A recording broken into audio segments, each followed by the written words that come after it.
पकड़ोगे, पकड़ लेते हैं, उसके बाद देखा जाएगा क्या हमें लेके जाना है। देखिए सांप कहीं भी हो सकता है। ये किचन है और ये चूल्हा है, गैस चूल्हा, और इसके जस्ट नीचे एक सांप है, रेड स्नेक। हालांकि नॉन वेनेमस है। यहाँ जहरीला सांप भी इजी चढ़ सकता है। कहने का मतलब ये है कि अगर हम सर्प प्रभावित क्षेत्र में हैं तो हमें विशेष ध्यान रखना होगा, क्योंकि सांप कहीं भी हो सकते हैं।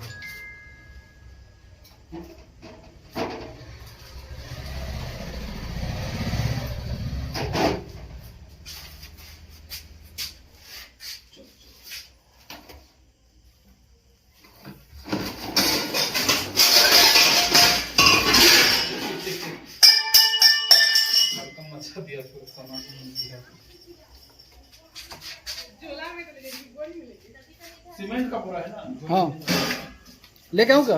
हाँ, वो दूसरा ले आओ, बाहर ही ले आओ, बाहर ही ले आओ, बाहर ही ले आओ।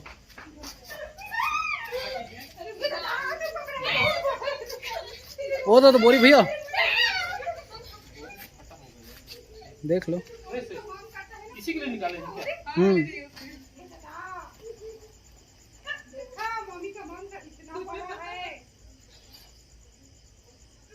क्या सांप है?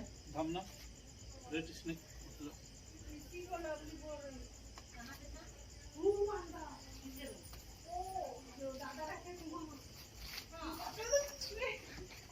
मम्मी का माम